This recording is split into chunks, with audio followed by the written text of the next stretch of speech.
And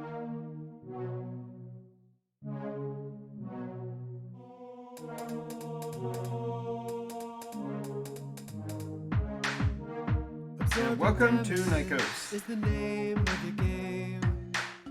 From the claws of monsters or the heat from a ball. Today's episode of Games Master Soapbox is going to be similar to the one I did a couple days ago. It's not going to be Game Master Soapbox tonight. It's going to be just once or maybe twice. Jonathan's Soapbox.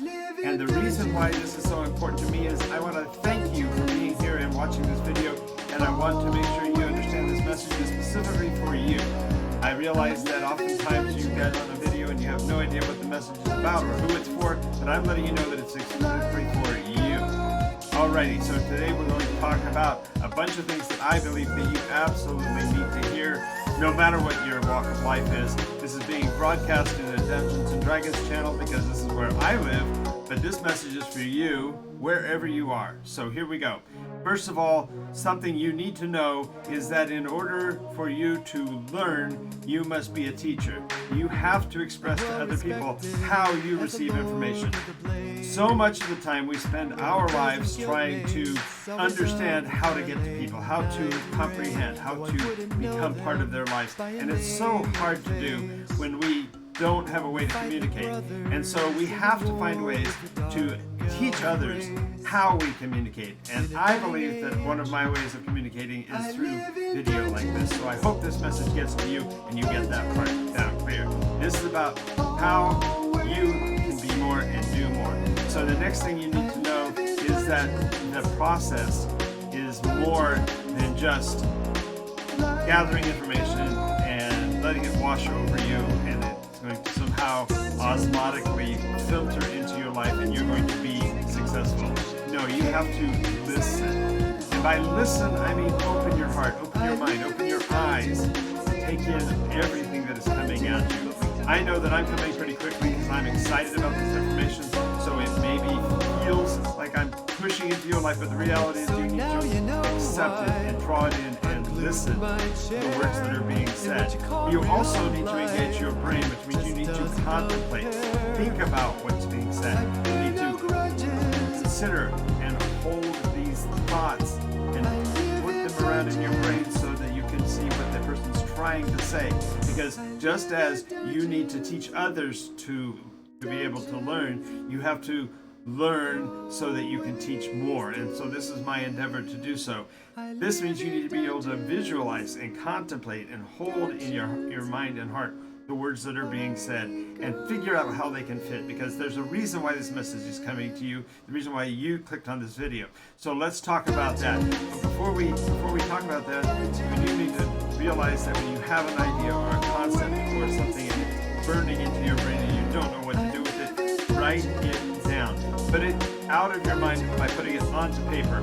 I can't tell you how many times I've written a story, a short story, or even just an idea, and I've written it down. And the next day when I looked at it, I couldn't believe that I wrote it because I didn't remember the text or didn't understand the concept. So you have to write it down to get it out of your brain, out of your mind, and onto paper so you can see it, and therefore you can then make it help you. Now when you do this, you need to really kind of hold your thought. You need to think. And you'll notice about the silence there. The reality is that silence is the processing time that we need. We only accept about one third of what we write, what we read, and only about a quarter of what we hear. So you really have to listen with all of your concentration to gather that information. And as you think, the process with thinking requires you to organize it, because when it comes flooding in, when the ideas and the thoughts flood into your brain, they come as a jumble. We need to start organizing our thoughts. This is how, one of the reasons why you want to write it down is it gets it out on paper so then you can then organize it, because when it's in there, there's so much going on, it's jumbling and jumbling. So you need to be able to think and then organize. And as you organize those things, you want to be able to speak it. You need to be able to figure out how to say it, because the words don't always come easy, and sometimes I myself blunder over all the words I could use, and sometimes I come off as if I'm pontificating or preaching, and I don't mean to. I want to express and share, and it's so difficult to do so. But that means that in that organizational process, when you're getting ready to speak, you are needing to also realize that communication is a two-way street, which means as you are speaking, you need to be watching the others that are listening. See if they are accepting the information. Watch for visual cues. We need to be able to take in through your eyes this idea of what is going on. And, it's okay to make mistakes. It's okay to speak a blunder, see a visualization of somebody's face and realize they didn't understand and restate it. I'm sitting here right now speaking to you and I don't have an audience, but I have set up my screens so I can see the words that I need to say up here in front of me. So if I'm looking past you, it's only because I'm regathering information so I can continue to talk. But in making mistakes, it doesn't mean that they're unforgivable, they're impossible to overcome. They simply are part of who we are. We make mistakes, and those are, as Captain Kirk would say, they truly are the only things that are our own. We have to own those mistakes, establish them, and then try to repair them. But to do that, we have to have spoken the truth and expressed what we were feeling and gotten response. The next thing, and this is going to be kind of strange, trust your heart. The way you feel when you say things, the words that you say as you're saying them, if you're earnest and you feel the truth of them, the words that come out of you are what you believe, what you hold true. And you also need to hear your mind, because sometimes as I'm speaking, I get passionate and my excitement level comes out, and I forget that there's actually a thought process behind it. As a matter of fact, I realize now that I'm blurring through this so fast because I need to get it out. But the reality is that my mind is saying, I will have to do this again. I will not be able to finish this with just one time through. But I just want you to know, you want to hear your mind, even as you're trusting your heart to give you the words, and then you're going to speak out the truth, and then check for cues from others. All right, so this all comes down to this. There are 5 things I want you to do. And the 5 things are, just as the video title said, just imagine it. The first thing you want to do is imagine.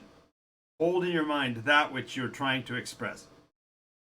Whether it be for yourself, your dreams and visions, your concepts and thoughts, or if it's actually the facts of a case, you need to imagine how you're going to say it. You need to hold that thought in your brain. From that, you want to create new ways to say it, because the way a person hears it isn't necessarily the way it was spoken. And this message that I'm giving to you right now may not get to you. It may be something that you can't accept right now, or you think this is claptrap or nonsense. But this is an important message, and you will eventually, one day, understand what I was trying to say and go, oh, that's what he meant. So imagine your thoughts, create ways to communicate them, and then share them. Put that out there in the world, because if you hold it in, it's only harming you to not release it. And if you share the information that you have as passionately as you can, as honestly as you can, and as listeningly as you can, if that's a word, if you can speak it even as you're hearing the responses, then you can accept that you've done your best and you've taken the message out and you've expressed it to others, and you've given that creativity to the world and given it to the right people, because the message is going to get to the right people. And I believe that talking to you, if we've made it this far through the message, you're one of them. You're supposed to be doing this and helping me do this, because the reality is this is the core message of humanity. We miss it sometimes. The noise comes over us and it washes over us and blurs out everything else. But we have to be able to do this, accept that we've done our best, and then repeat it. Because if we say it just once, it's only a single beat on a drum, and it's not going to be enough. I know that I will probably be having to record 18 versions of this before I'm happy, but I wanted to get this one out and on the channel right now. I thank you if you've been watching through this first run through. I'm going to be restarting here in a moment, but I just needed to do it once all the way through because I had to get it out. And if this video works exactly like it's supposed to, I won't have to make another one. This will be sufficient. But I believe that I'll probably have to do it again. So thank you for taking the time to watch this video. And if this isn't the one that gets to your eyes because this was on the Twitch and you didn't get to see it, I'm sorry, but we'll do it again. So hang with me and give me a few minutes to reset, and we'll do this again. I'm sorry, I'm just really excited about this. So let me step away from this portion of the broadcast, and we'll be right back. Okay, for those of you that are on the channel and don't know what the H that just was, I had an epiphany this afternoon, and that was I spend a lot of time trying to help game masters to get better game masters, and players to become better players, and people in general to become role players because of my passion for this entertainment format. And recently, I've been doing a lot of relatively short shows and such because I've been just simply doing broadcast time and using Twitch to express it, and that really hasn't been fair. So I want to apologize if you are a follower of this channel and you are on right now and watching, wondering what the H that was. I want to apologize. Now, in all candor, I want to retry this every half an hour throughout tonight's broadcast and try to endeavor to improve the message. And if you're with me tonight and you just watched all of that, if you wouldn't mind, send me a chat message. Let me know whether or not that was expressed well enough, and if you heard that or if that was just crazy talk. So, oh no, my music's still on. Oh no, thank you. I forgot that. I thought I turned it down. It's got a control over here that says it was shut down. Wow. So thank you. Thank you very much for letting me know. I'll have to redo that one next half hour. How's it going? GMV. You're back again tonight. I appreciate it. Howdy, howdy, howdy. So, wow. Thank you for letting me know that I drowned myself out. That's funny. I've got a control here that tells me that I'm controlling the sound, but apparently I wasn't. Only controlling the back sound, but I was getting feedback to me. So, by the way, that song, if you hadn't heard that before, is by a group called Color Theory, and I was a patron for him for the first couple of years he broadcast, and he does a lot of pop synth music. And if you ever get a chance, yeah, once the song ended, there wasn't anything else on but the sound. But I've now I won't do that on round two. I've got to figure out how to make that work. The idea is that I want that to be my lead in. I'll just have to record just the intro and the outro. Anyway, Color Theory. The performer's name is Brian, and he's a pop synth artist. And I have never physically met him, but I was introduced to him about 10 years ago. And if you don't know his music, there's about a dozen songs I could highly recommend. Obviously, Dungeons is one of them. But when he recorded this one in particular, he sent me it on one of his Patreon promo discs, and asked us to rate which one. And as soon as I heard it, I said I want that as a song, as a lead-in song for videos I do, and I want to use it as the theme song. And he said, "You can do what you want. That's good. That I don't mind." I said, "Well, I just didn't want to play it onto YouTube or something and get a ding." "Oh, you already read the book? That's pretty. It's a good book. It's short. It's not very thick. What'd you think of it?" I'm glad you read it, because that brightens my day, because I love when I'm able to make recommendations and people at least follow through.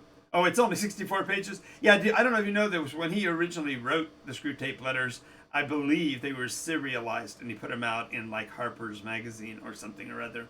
So yeah, it makes sense they were. Yeah, it is short. It is relatively short. It's still, to me, it's still a book because it tells a complete story, in its pages. So I've written. I talk about the reality that I've written 350 books in the last 6 years. And the writing of a book can seem daunting, but many times, especially in the days now of the ebook, an ebook can be 30,000 to 50,000 words. And while that may sound like a lot when you think about writing every single one of them, 30,000 words is also not really a book. You're talking 250 words per page. So 30,000 words divided by 250 only gives you like about 100 pages, or just over 100 pages. So, yeah. So what did you think? You don't mind me asking? Did it kind of fit what you were looking for? We were, by the way, GMV and I last night were talking about the concepts in a role-playing game of a character who wanted to be driven down a path of emotional redemption from the edge of becoming evil. And so we were talking about that, and I recommended Screwtape Letters.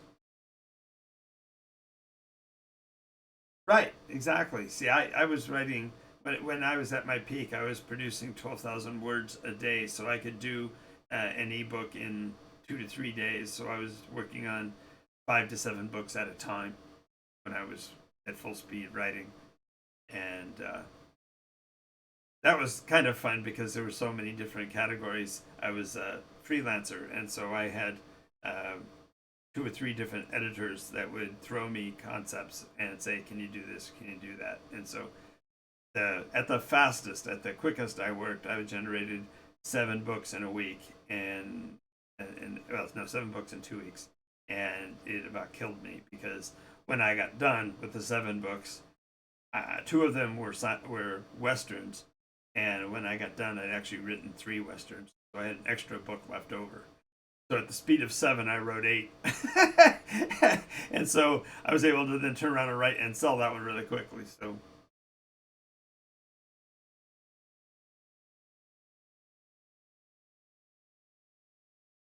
Oh, okay. Yeah, C.S. Lewis wrote it, but don't talk like the 1960s was that long ago, because that's when I was born, silly person.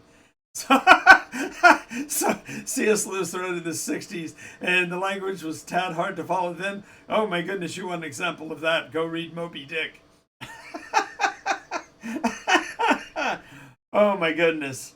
Moby Dick is way more complex. They see, most people don't realize it, but in the times before, see, I when I wrote my first works, it was obviously well into the computer age, but this book, he's speaking of the 64 pages, was written back when there weren't even any electric typewriters yet. It was just manual keystroke keyboards. So you actually had to slam the keys hard enough to push down on the button to cause the key to strike the paper enough to leave an ink impression. And so you were working when you were typing back in those days. So if he wrote a 64-page book, that was a pretty impressive thing. Well, if you go back even further, as I was suggesting for a book like Moby Dick, Herman Melville wrote it, and the writing process on that meant he had to use a very complex sentence structure so he could compile the information literally, compile the sentences together so that he could do a paragraph's worth of information in one sentence. So.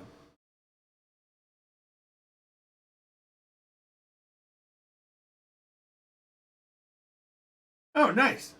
Nice. Yeah, the fun thing about Lewis is that if you get used to the way Screwtape talks and the terminologies that he uses, you could carry on conversation as him.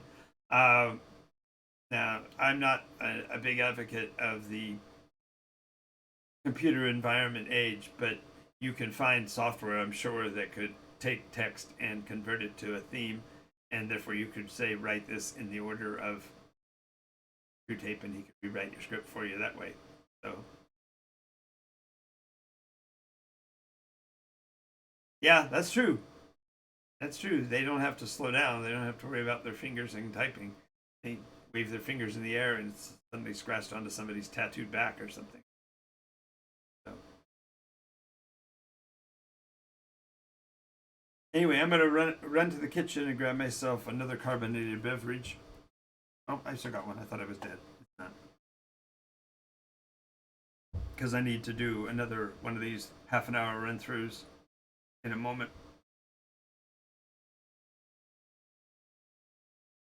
I didn't say that. He put words in my mouth. I get it. I get it. Yeah. No, you're right. Yeah. I didn't say it. He said it. GMV. Game Master. I can't read it in Vault. I think it's Vault. Oh, Game Master Vault. Yeah. Game Master Vault said ChatGPT could rewrite the text in the style of C.S. Lewis for his campaign, or actually in the style of the character Screw Tape.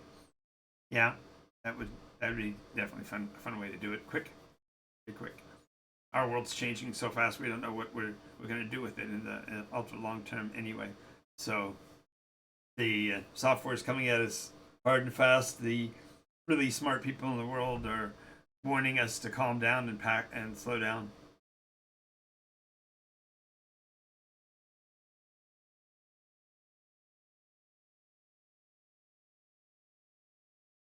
But I've got a couple more minutes before I have to redo my presentation.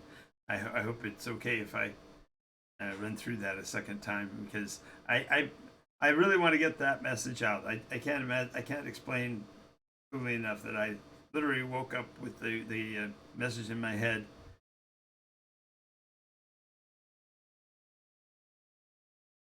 And so I had to immediately come over to the keyboard and input it, and then once I input it, I realized that's what I need to do tonight, is get that message out. And it's going out through, obviously, the Games Master, the Dungeons and Dragons channel here on Twitch, but it messages actually for every human being, that if you've got anything in your life that you haven't done yet, do it. Get those things out and on paper and thought through and expressed. That is, such is the way of it.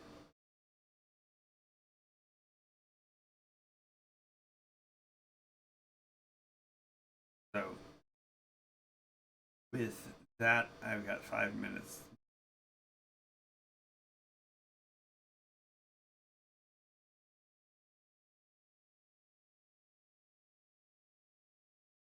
Yeah, plus it's the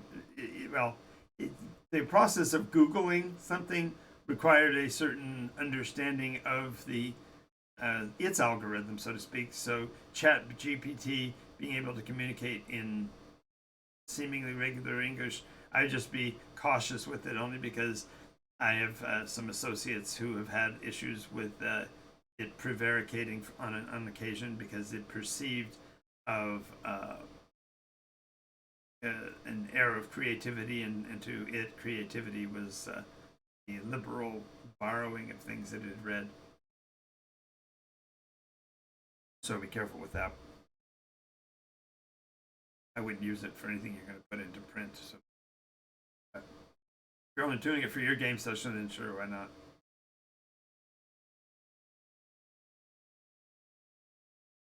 So I think I'm ready to try this broadcast again, and when I get done with them, we'll get back to our regular conversation.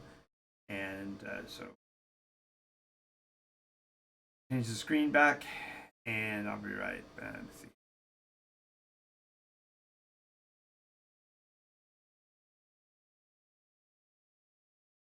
Alrighty. Not going to play the intro music. I'll overlay that later. Hey everybody, this is Jonathan Albin, and this is Game Master's Soapbox. But today, I think that I'm going to be doing something a little bit different. I think just like the show the other day where I changed the title, today we're going to change it from Game Master's Soapbox to Jonathan's Soapbox. This is has to come across to you in a completely different way, because this message is coming from me to you. And if you're watching this video, it's because you clicked on the link for this video on YouTube, and I thank you for that. But the reason why I want to get this message out to you is that you need to hear it. Everybody needs to hear it. And if you find what I say important, make sure you share with other people. But the first thing you need to know is that you need to teach other people so that you can learn. When we are infants, we have to express to our parents what it is that we need from them, and that is teaching them, even though we are not yet aware of the process of it being actually education. But we teach people in order for them to figure out how we learn. And so in that fashion, you need to be able to express information in an educational way, and that's what I am attempting to do here in this video. So the next thing is you need to really pay attention and listen to what is being told to you, because the world will constantly barrage you with information.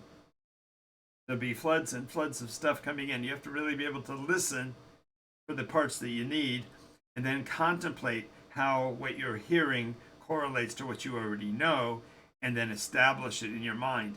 once you've done that, then you can consider whether that advice, that information is important to you and useful or not. And in this process, of course, you have to be able to visualize what the ramifications of that information is. Will it help you? Does it allow you more access to knowledge if you accept and utilize that information? Now, when you have a situation where you come up with an idea, you need to write it down. Information comes to us quickly, thoughts come to us. This very video came to me in a flash this afternoon. It's something that I needed to absolutely do. And so write it down, work it out on paper as you are thinking about it. Because if you try to just think and contemplate it and it's not written down, you'll get confused. There's a lot of other squirrel things that will come into your brain that are going to drag you off of your point. So make sure you write it down so that you can understand what it is you need to process. Now, in that process, you need to be able to think about it. Hold it in your mind. Describe it to yourself. Explain it. Put it in visual terms so you can see it.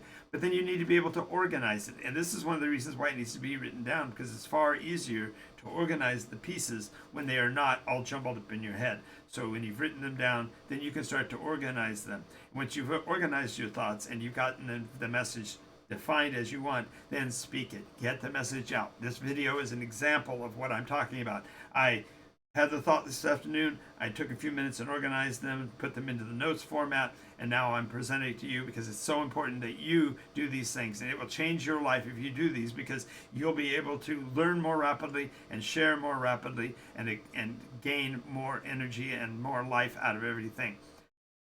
When you are doing this, then you now have to be able to speak out your ideas to others. But the speech means you need to be able to watch others as you do so. Now, in this case, I don't have an audience in front of me. As a matter of fact, I have 2 copies of myself on either side of the screen here, only because that way I can, if I need to, look up to a side and gather information and continue my broadcast.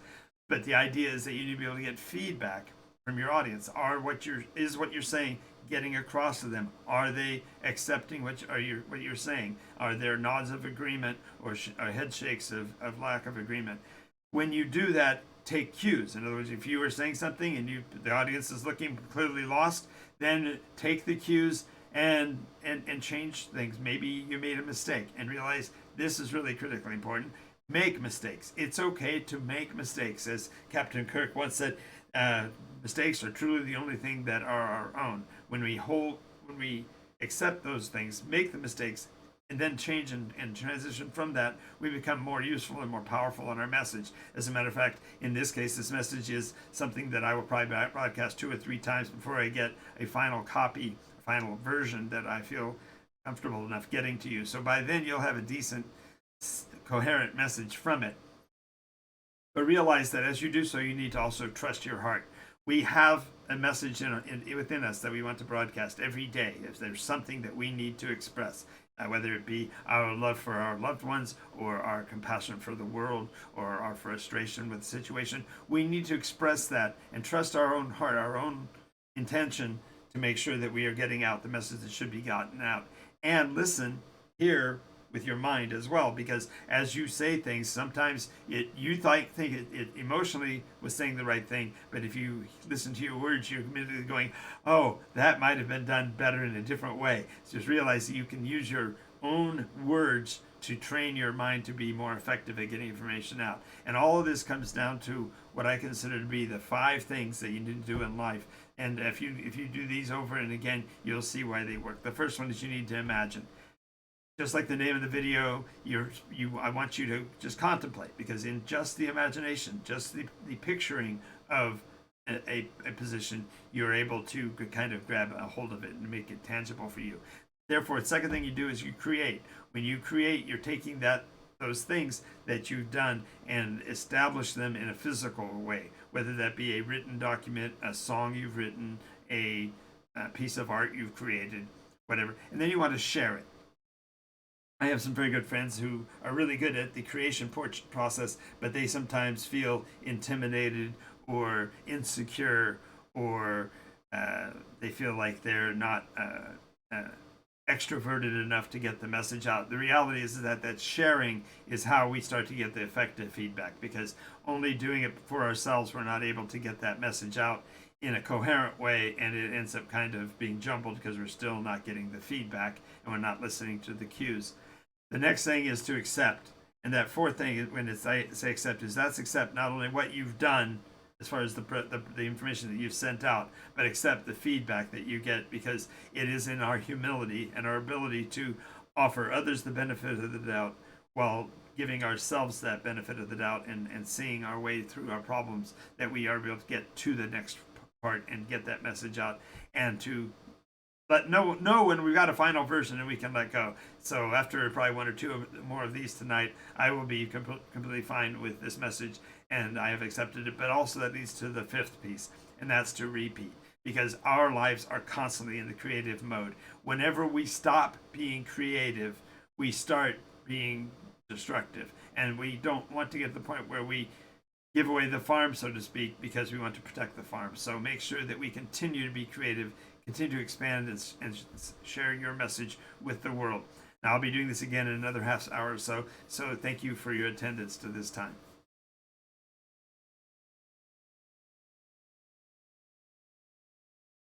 Alrighty, so thank you very much for your indulgence on that point.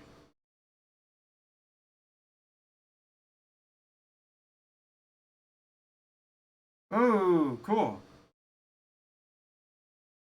Cool. So, Game Master Vault also said that he's using chat for a few other things, and chat GPT for a few other things. I get that. He uses it for a ton of different stuff. So,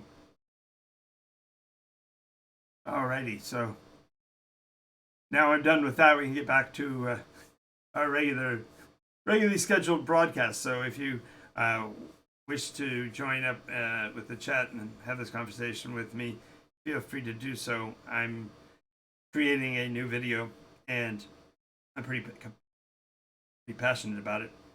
So every half hour or so, I'm going to be re-recording it so that I get it accomplished. Ooh. Alrighty, so if you're still with me, GMV, thanks again for being here. If not, and I'm the only one watching my own channel, that's awesome too. There it goes.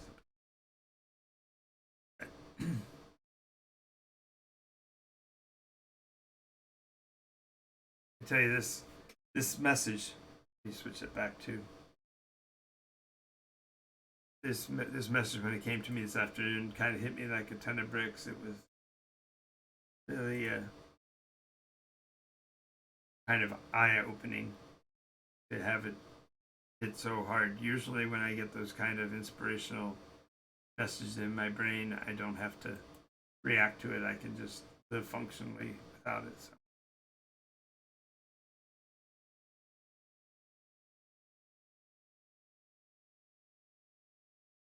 Nice.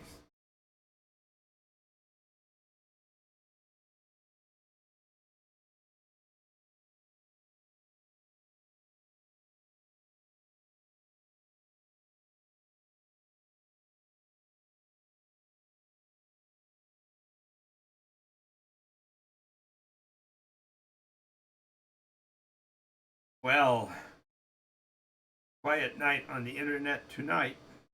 We're only half an hour in, so what should I expect? I was able to get through my broadcast in 2 6-minute segments, so every half an hour or so is not too bad a frequency to do that. It kind of feels like a telethon. If you've ever watched a telethon.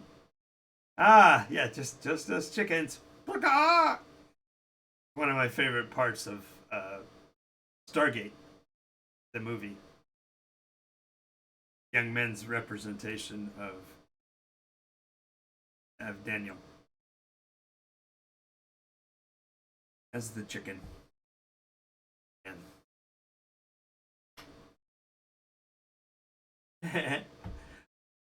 So, what topic would you like to attack tonight, GMV? You got anything in particular we can attack? Maybe chickens?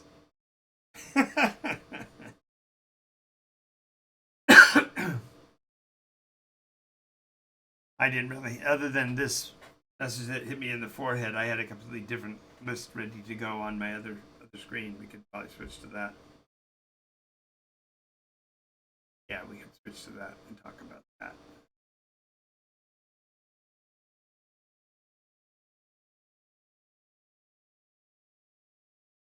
Gotta fix this though.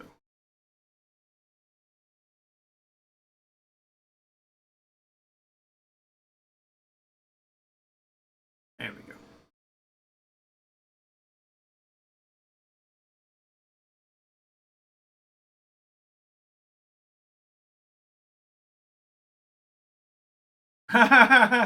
Yeah, that's typical of every game session I've ever had. You start to work on which one do I need to shut off? I got too much light. Oh, I know. The front one.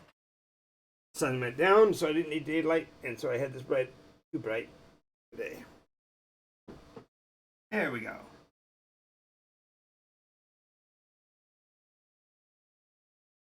Now, don't got rid of the brilliance there. So your session 0 with a new player, didn't even finish the first part of what you need to do. How far did you get as far as character? Was it character creation that you were doing, or something more grand?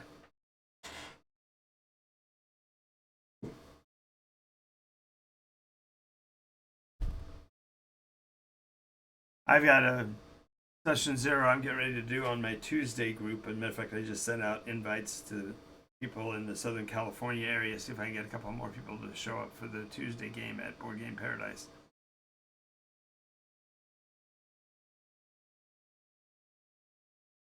You went over the world and its backstory. That's pretty good. That's pretty good. You get to the actual story, tell him where he is in the story. That's kind of what's important in the session 0, so I see your point. Oh, and thank you, by the way. I did see that you'd gotten subscribed to the, or you followed the channel here. And if you did get a chance, if you didn't get a chance, make sure you hop over to the YouTube channel and give me a subscription there. It doesn't cost anything over there. Subscribe, and really helps my channel get the numbers up on that thing.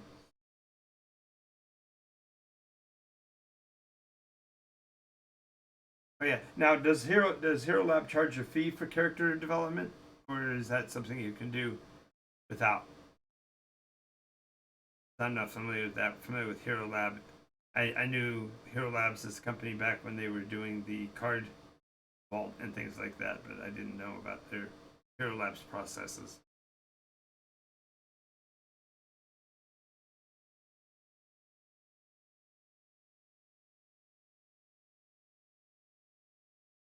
Oh, this is the list from yesterday.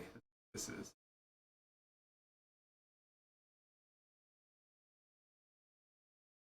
Didn't get this changed. I thought I got this changed. That's so weird.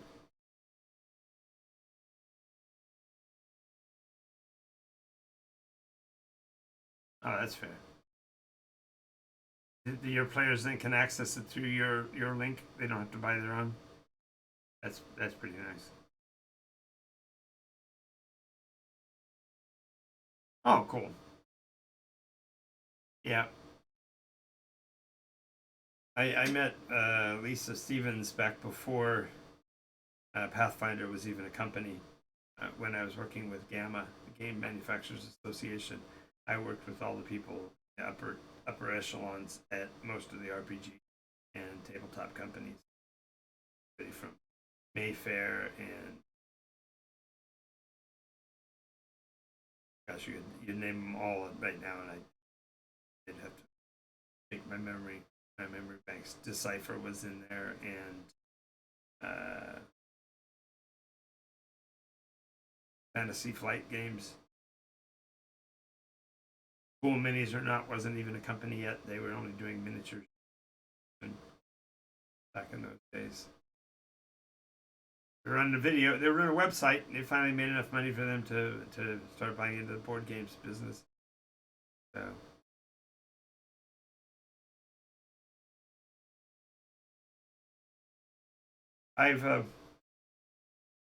I've always appreciated the games business because it's so welcoming. If there's a community, that a person could walk into regardless of their background or their gender or their culture or whatever and be immediately accepted. It's the games community. We all just want somebody to play a game with us. That's it. Comes down to who's going to be at the table and who's going to roll dice, and that's as far as it goes. We don't have to judge people by. I matter of fact, I've run when I was at Gen Con. This must have been in, gosh, 1995, 1996. I ran a game, and 4 of the people at the table were illiterate. They literally did not know how to read and write in English. They were Cajun peoples from the mountains, and they'd come down to the convention, play with their friends, and they played a role play game, and they never had a number written down anywhere that they wrote down themselves, and other players would just call out to them what they needed to roll, and we just were fine with it. But it was so weird that as I was doing that, I was thinking about how many different places those same people would have been pushed out the door, or rolled out on the sidewalk, so to speak, for being worthless or useless. And it's just so good to know that the community I chose to be a part of for 50 years has been by far one of the most welcoming and accepting group of people ever. And getting the opportunity to stay in the business professionally for as long as I have and be able to generate revenue, it's, don't get me wrong, there are times when I've made a lot more money than I'm making right now, but I have never been happier than I am right now in terms of what I do versus what I get out of life. And running 4 or 5 sessions a week is now nothing to me. I could be running 10 if I had the opportunity. So that may happen in the future again as I'm building back up.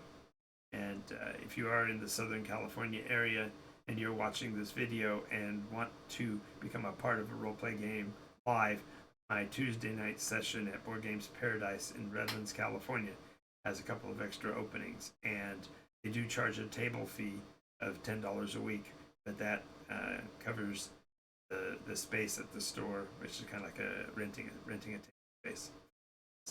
And so everybody pitches in, the price of that, $10 a piece or whatever. So I also run games online. My Sunday group is for my two patrons on Patreon only. So if you want an exclusive party where you were solely involved in it, then the Sunday group is your choice. And for that, you just go to /Nycos, spelled like my sign up in the corner, NYCOS, wrong side, there, NYCOS, and you can access the Patreon account from there. That gets you into our Discord, and in the Discord, then you can jump on and chat during the sessions, like this one even. If not, if you are watching and you want to be a part of the conversation, feel free to jump in. Myself and Game Master Vault are not the only ones allowed to be here. As a matter of fact, the more the merrier, and I'd love to get your input on the things that I've said in the past. Now, here at about, I passed the 11:30, so at right at midnight, I'm going to take about 5 minutes and go through my little song and dance again another time. So here, switch back over to here. Here. Back over here. So I'll be ready to do that here again in a minute. So, what part of the country did you say you were in, GMV? East Coast? I don't remember what you said. East Coast or South? Okay, Minnesota. One of the few places that I only lived for a short period of time. I make a joke about the fact that I've lived in 40 of the 50 states, but I was only in Minnesota for like a minute. Gosh, it was a long time. A long time ago, I was in the Duluth area for about a year.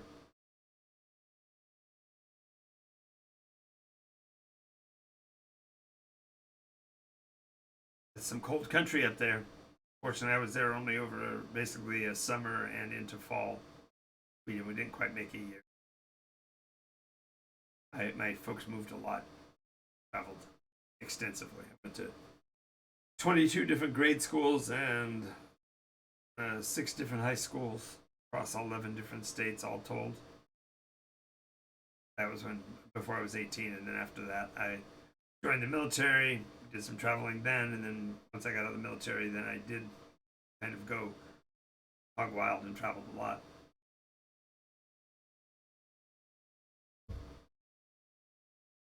But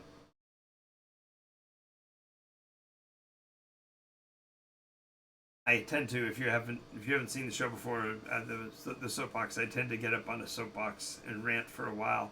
In this case, my entire presentation for the evening is about a 6-minute rant, and I will be endeavoring to start that up right about midnight. So if you're here, you get to hear the whole thing again. I'm going to make basically 4 takes across it, and then I'll pick pieces from each one to make the final version that will be going up on YouTube.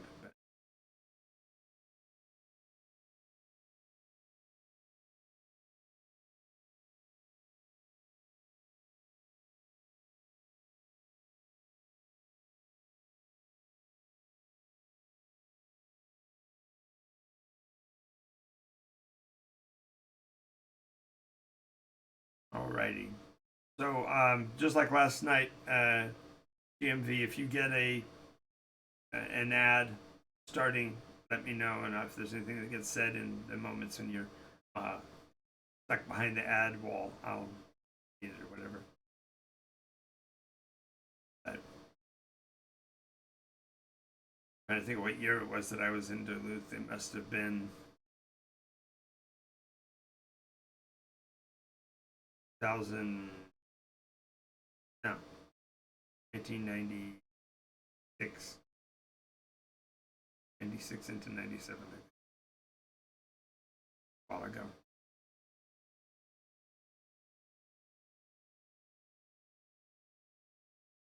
If you're watching and you have not heard of the NycosRPG, NycosRPG is a role-playing system that was originally created as a saddle, which means it could be used in addition to any other role-playing game. I play all the different basic games from Dungeons and Dragons to Call of Cthulhu to GURPS and Silver Age Sentinels and so on and so on. And the challenges that I always had with those, I decided to overcome by creating a rule system that would kind of overlay on top of it. And that overlay mechanism is now the NycosRPG. And if you want to get a copy of it, it's available in PDF form right now at a discounted price of $10 if you go to NycosRPG.com. Purchase it there at my website. And if you wanted a free copy, join me on Saturday mornings at 10 o'clock on startplaying.games. I have an event scheduled there, and you register for the event, show up and play, and then I give you I email you a download code for the paperback PDF version. So that's absolutely free just by showing up. Alrighty, here we go. I'm going to go ahead and start a little early, so I try to get this knocked out before the beginning of the hour. So please bear with me. Those of you in the audience that have not heard this before, please listen up. If you have heard it before, please listen up and possibly share it with somebody else. Alrighty. Hey there, I'm Jonathan Albin, and this is Game Master's Soapbox. But today, and today only, I'm going to be changing the name. I did this the other day.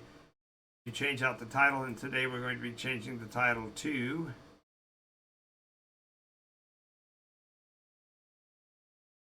Jonathan's Soapbox, and that's because this message is for you.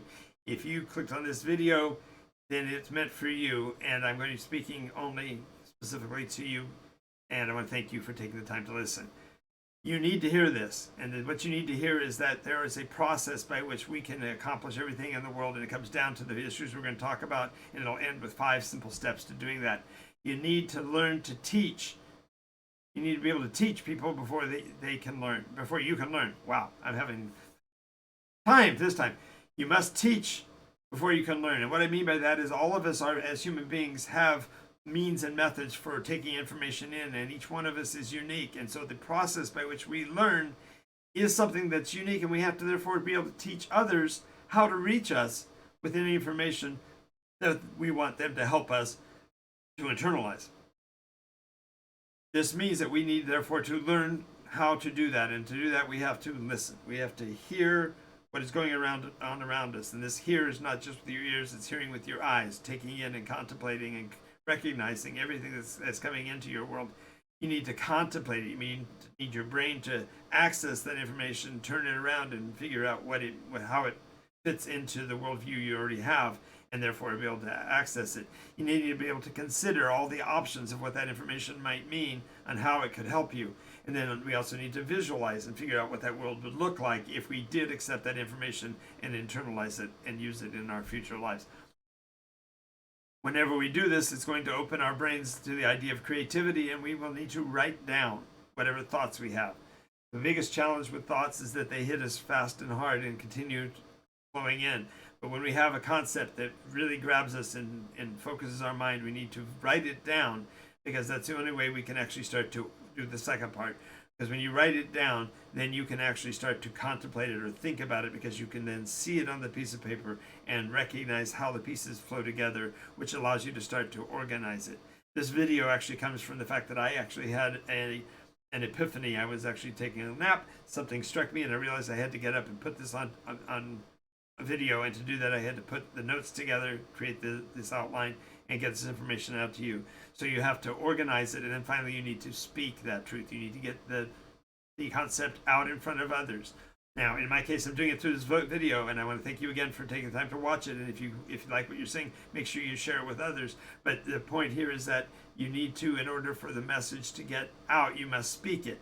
And in that speech, in that broadcasting it to others, you need to be able to watch for responses. Now, in a one case video like this, I don't have an audience, so what I've got instead is I put up 2 versions of my image on the screen here, so it feels a little bit more like I've got more eyes on me, so that I will remember to take cues from the audience. In this case, I realized that I'm not speaking elusively enough without using my hands, and so I'm beginning to speak only with my hands. So I'm trying to make sure that I fix that in the future. And of course, that means I'm learning to make mistakes, because we are human beings, and as James Kirk says, we are ultimately these mistakes are the only things that we can truly call our own. And so by recognizing our mistakes and owning them and recognizing them, we can repair them and move things forward.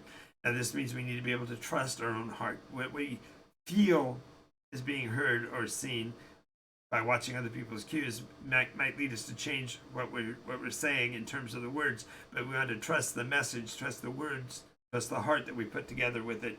And at the same time, we need to be able to hear with our minds. So even as we speak, if we misspeak, if we stumble over our words, we can slow them down and more directly correct them, because we're using our mental facilities to engage with our heart's enthusiasm. And I know that I'm really excited about this, and so this message is coming off fast and heavily, but I just needed to get out there because it needs to be heard by everybody.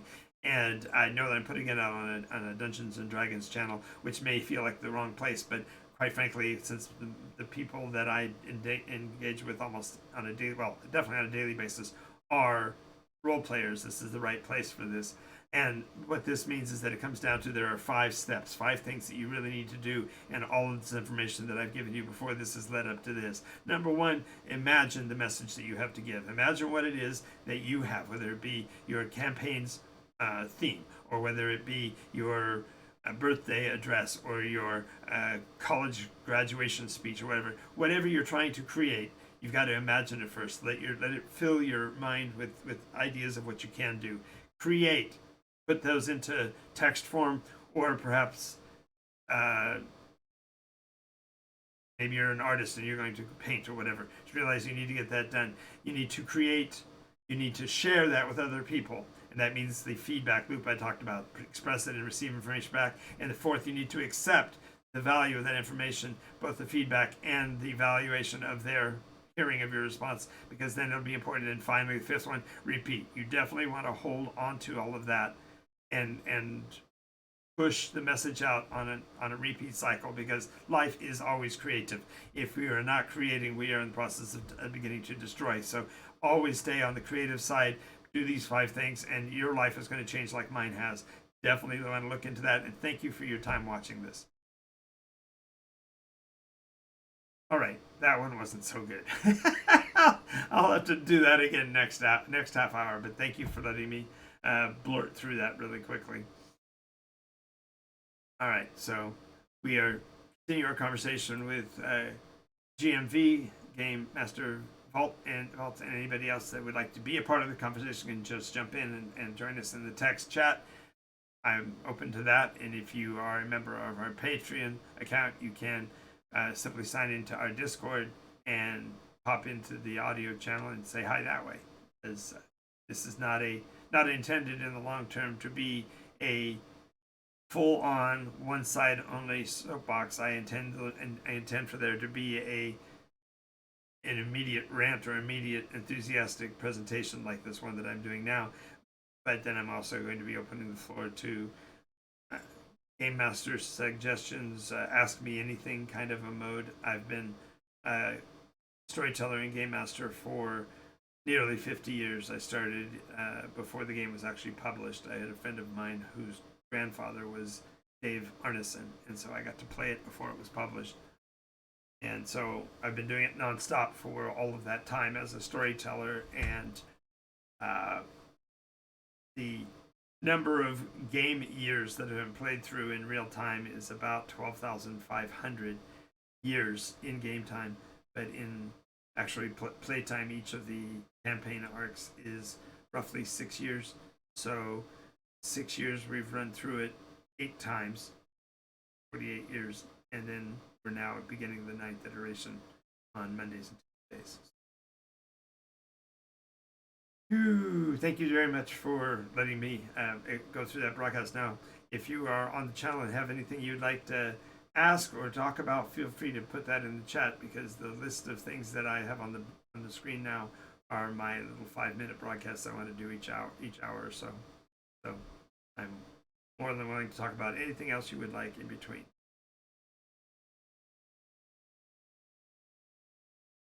I'm in Southern California, near a city of Redlands, so if you want to join and play at one of my tables, I do run games on Mondays and Tuesdays at the store. Mondays at 6 p.m. and Tuesdays also at 6 p.m. Tuesday runs until the store closes. Generally, it's 9 o'clock or 10 o'clock at night, and that's usually we get a healthy amount of stuff done because the group's pretty efficient. But and the Tuesday group, literally we're in only session 3, so you're reading the campaign just like the other players are. And we are using the NycosRPG mechanism. If you're not familiar with that, I'll be glad to give you a rundown on that. Just put a note in the Discord. Put a note here in the chat. Let me know that you'd like to discuss that, and I'll be glad to describe more of that to you. I did a little bit of that explanation for Game Master Vault yesterday. He's letting me lovingly call him GMV. So I make a joke out of it because it's like the DMV, only more fun.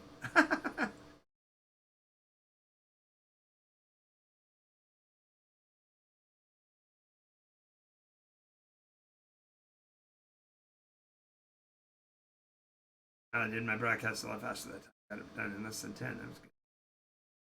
I also realize now I've got a note that tells me I can actually run my ad breaks right here in front of me, so I can do it. I could even say GMV with disdain. No, I don't need to do that. The DMV has already earned its place. One of the things that happens in the world of Nykos, the fantasy setting that I've done, is that I tend to meta game realities into the universe in clever ways. So, for example, There are places where there are DMV type queues on Nycos, and they are almost always manned or worked by personnel who are Caprinarian, which means they are the species Caprinarian are goat people, and therefore paperwork gets lost because the goats absentmindedly nibble on the pages and that kind of thing. And they and sloths make up the career paths for most people at the Nycos equivalent of. As a matter of fact, DMV for a while was the Department of Magical Veterans. So it was for those people who had fought in the Mage Wars. That was one aspect of it. Waiting in line to get their parole checks or their call it their paydays. So. Hey, Dr. Heels, bringing in your party of 10. Welcome, welcome, welcome. This is NycosRPG. You are coming into a very special night. We are doing Jonathan's soapbox instead of Game Master's soapbox. So the show is going great. It's going better since you got here. That's the absolute truth. I am amazed and I'm wonderful with the new people that come in like this. So enjoy your time here. You'll find that I am. With 50 plus years as a game master, I'm pretty good at keeping people entertained. So I hope I can do that for you, and I'm glad you're with us. Today we are going over the things that will help you get your message out as a storyteller, game master, but also as a player and creator. So we are getting ready to go to an ad, it looks like. So give me a second on that. It says that my pre-rolls. I don't know how the ad machine part of this works, so it jumps people out into ads and then it comes back and tells me afterwards. So glad to have you with us. If you are a member of NycosRPG and you wish to also join with our Patreon account, you can actually jump onto the audio track by joining our Discord, which is available through that process. That's at patreon.com/Nykos, which is right up there in the corner. Am I pointing the right way this time? I am. Got it right this time. My stage left. Yay. So let me go ahead and switch this back to my other screen real quickly because this one's not really necessary for our general conversation. I'll switch back. All right. And this is a list of what I spoke on yesterday, which is the items that you absolutely should have with you at a role-play game. And we will talk about that if you would like. So all right, you have a great night, Dr. Heels. Yes, thank you. And I love that name, by the way. That's awesome. And we'll see you at some other date. Thank you for hopping in with your team. Glad to be here, folks. That was fun. All righty, so here we go. Hey, so we had some people jump in. That was awesome. So. I've never had, I only had the one other raid the other day. It was the first time, and that one was really fast too. I've never seen what happens with the raid, so glad to have you with us. And if you're staying and watching, feel free to communicate with us at any time. We're doing kind of a mixed bag presentation. I'm creating a video in particular on a subject that came to me in a vision today. I'm not necessarily prone to being a visionary in that way, but I've kind of been struck with the message, and so the fact that you're here is pretty awesome. So go.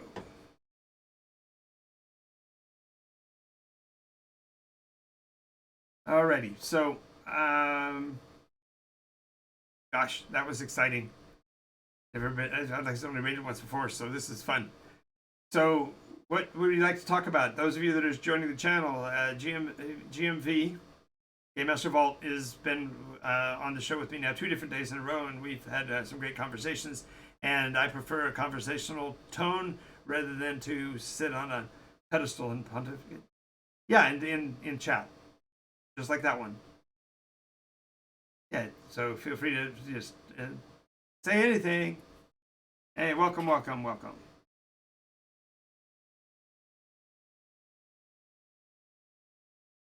nice. Nice. Yes, GMV's been really great. Really great conversationalist. And we had some great conversations yesterday. I got to actually recommend a book that he's already gone and read.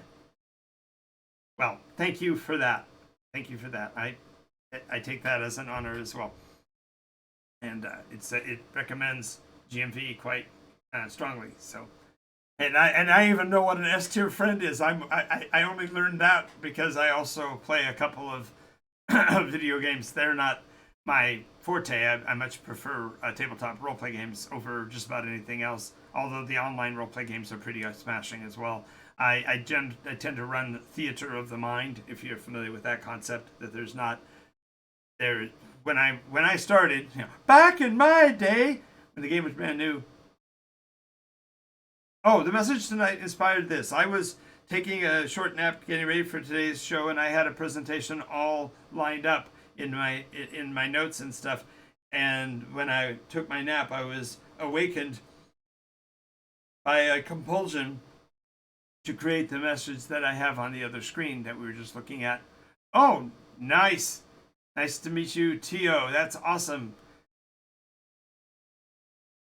Crafting DM. That means you do a lot of visual arts and stuff for your games, or whatever. So the message that I had was pretty short, and it's actually in the subscreen there. You can see. I'll bring it up so you can see the whole thing. Every half an hour or so, I've been running through the entire presentation because it's wrong screen. There we go. That's my message. That's what I've been broadcasting. Oh, lots of terrain? That's awesome. Okay, so I need to tell this story to tell another one, but I'm going to tell this story first. When it was 1992, and I'd been game mastering since the 70s. I learned how to play the game from Dave Arneson, from one of the guys that designed the game, 6 months or so before it was published. I've been a GM the entire time, and it's always been theater of the mind. That was just the only way I knew how to play. And I got an invite to go to the convention in Los Angeles, and I'd been in the Southern California area for a while, but I hadn't gone before '92. So I went to '92 convention. 92 convention, and went as a player and spent the money, and it was kind of expensive. But I found out that you could run games at a convention for tickets. In other words, you could purchase your event and they would reimburse you 100% of the money if you were willing to run so many roleplay games. And that to me was a dream come true. I get basically paid money in trade for me running games at a site and doing what I love to do anyway. That's great. And then I made sort of the mistake, if you call it a mistake, is I walked into the miniatures room in 1992 and saw for the first time a Warhammer 40K setup. And oh wow, that's awesome! A sawmill with real powered water wheel. That's amazing. That's amazing. So the gist was I walked in and saw the miniatures, and all of a sudden I wanted to play the miniatures game. I wanted so bad to. So I had all the games, D&D games I had to run. So I had to run 4 sessions to get my badge and my crash space for the hotel, so I didn't have to spend anything money-wise. By the way, this was crafted. A very good friend of mine made this on his 3D printer and sanded and painted it for me, and it's a great soda holder. He ground it down so my soda cans can fit inside of it, and it's great. So, if you find somebody who does 3D work, I highly recommend that design. So, anyway, because yes, now see, there's the trick that I can actually teach you. I could do an entire secret video on Games Workshop. There is a way to afford to play Games Workshop product, but you have to be really, really patient. I started with a $25 purchase of one box of miniatures, and when at my peak, I had 5 40K armies, including a Steel Legion's artillery unit, which was 9 tanks. So I had lots and lots of models, but unfortunately they burned up in a fire. All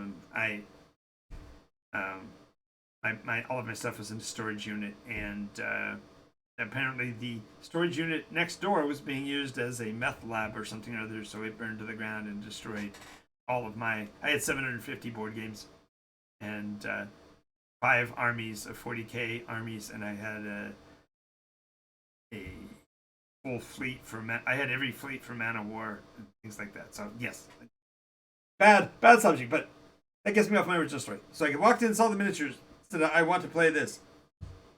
So I worked hard on it in my head and realized that what really the problem was this, is that to run as many games as you need to get your badge, you're running 16 hours out of the 48 hours you're there for the convention. Because you really are only getting there in the afternoon on Friday, and you have to leave basically Sunday afternoon, so you're only going to get 48 hours real quality playtime. And of that 48 hours, you're spending 16 of it running games, and you've got to sleep at least some of it. And I cut that down as far as I could, but I got down to just a very short period of time and decided, well, there's also, that goes into the secret. I'm coming back to that. I'm going to come back to that, I promise. The mention is that you don't have to buy them, but you have to build them all. I come back. So then I decided I wanted to find a way to do this, and so I asked them whether or not it would be possible to run the adventures serially. I mean, if they had to be serially run, or if I could run them in parallel. In other words, I thought to myself, if I could run all 4 games groups, 6 players each, in one game session, and have therefore 24 players, that's the same amount of promotion for the convention and the same amount of entertainment for the audience. So can we do that instead? And the players said, yeah, that'd be okay. That'd be okay for me to do that. And so I wrote the first of what became a series of adventures in the Star Trek environment. And if any of you have seen it, oh, you have no idea. It's amazing. But the mechanism was you break the players into 4 discrete teams of 6 players each. So you still have your 24 players that you would normally have in a D&D group of 6 players at each table, 4 hours. No, actually, surprisingly not a lot of red shirts. And not a lot of away teams, actually. Here's how the mechanics works. First of all, you take your storyline and you write the story for a role-play environment where the ambassadors for each of the nations are to be represented at a conference. And therefore, they're role-playing the conference, right? And therefore, they're stuck in one location. But you take the other half of their teams and you put them as commanders of Starfleet vessels in space, adjacent to one another on a map. And therefore, in two separate rooms, you're running groups. In one group, it's all role play and the diplomats, and the other half is all tactical, where the ship commanders are operating. And so each group works in parallel, but they also are working simultaneously towards an agenda. And each group is given its own agenda. So, for example, the fleet group is told, patrol the area, don't let anybody else come in the area, don't fire first, that kind of thing. And each group is therefore given their assignments. And they're playing within easily identifiable teams, because anybody who's watched Star Trek knows the difference between a Romulan and a Federation and a Klingon and a Cardassian. And therefore you can run as many teams as there are cultures within that universe. Then add to that the fact that I made the system diceless. So there were no random factors. Nobody had to wait around for dice. Nobody had to cross-reference. There was no character building that starts off with. You actually step into the role as an archetype. You are, for example, if you are the Federation ambassador, you're not specifically an ambassador. You are represented as the ambassador corps. So you can't be interfered with. So therefore, it gets rid of the player versus player conflict, because you can't snuff a character, because that character that's going to be replaced with somebody of the same ideology, since he only represents the icon. And in the case of player versus player conflict, you get rid of, and I guess for character death, player versus player conflict is taken away because you're playing team versus team, and all of a sudden I'm going to be buddies with my teammates, and I wouldn't harm any of them, but it's very, very much an us versus them. So then you give each team an agenda sheet. Each agenda sheet has some facts and some red herrings and some mulligans, and then they have to decide which information is actual and which information they're going to protect, and so on. And so on the diplomat side, they're just negotiating away like mad. On the other side, they're giving orders and instructions to their ships. but they're doing so in a stacked fashion. So they only can give so many orders for the ships and so many communications requests. And then those orders are stacked, and the order in which they were given is only the start point. And then you nest the orders from each page into that stack. And so therefore you're able to determine the order of operations. Then I, as a game master, simply adjudicate each of those actions and move all the pieces, and then we start the next turn. Meanwhile, the diplomats are on a timed basis, so for 15 minutes out of a turn, they can freely talk among themselves, and then for 45 minutes out of a turn, they're actually following the rules of negotiation, rules of meeting, or whatever they call that, the Brown's meeting notes or whatever. They have to follow those rules. There's a chairman, and they have to be recognized, and they have so many minutes, and all that nonsense goes into the role play aspect. And so then the two teams each of the two sides of the team work together. But at no point do the ambassadors ever see the battlefield, and at no point do the commanders ever get to know who's in the negotiations. So it creates a double blind that we were actually told by our participants was greater than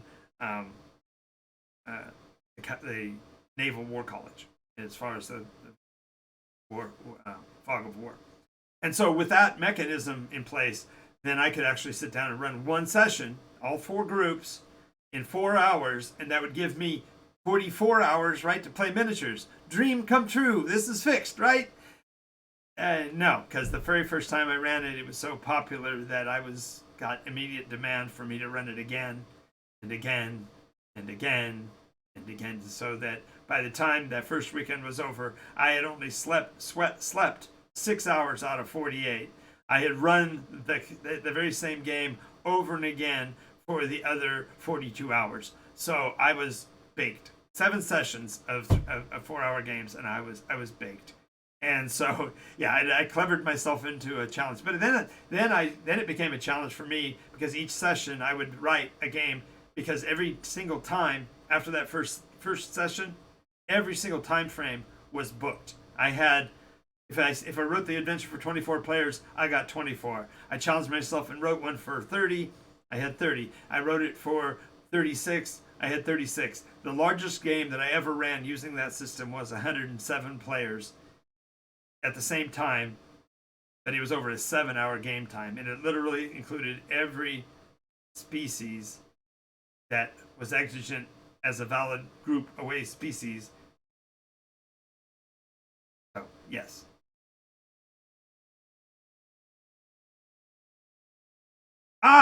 Thank you for asking. And yes, no, I'm actually getting ready to do my presentation again at 12:30, but thanks for asking. I will definitely specify my first point. You must teach before you can learn is a truism, because we as beings have to contemplate what we need in order to express that need to the persons that can provide it to us. So when we are infants, we have to learn crying gets us picked up.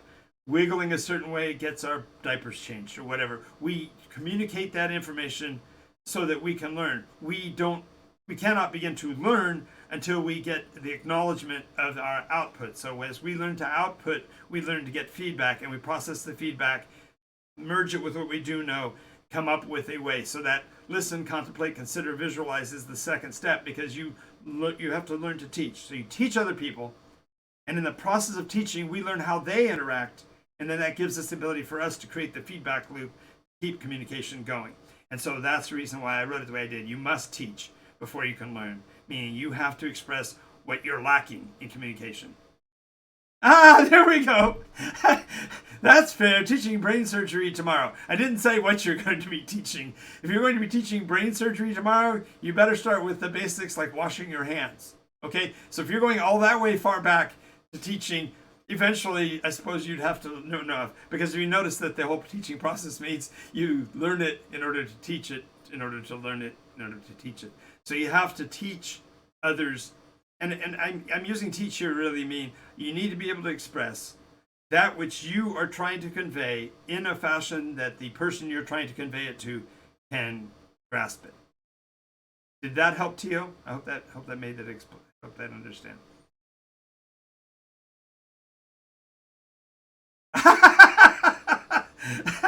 Fair. Alrighty. So back to the story. So the miniatures angle, the secret to the Games Workshop model is to recognize three things. Number one, they are about image rather than substance. If you read their rule system, almost every one of their rules has a breaker built into it that one or more of the armies actually automatically uses. So when they say you cannot move more than X, that's not true. Every other units can specifically break that rule.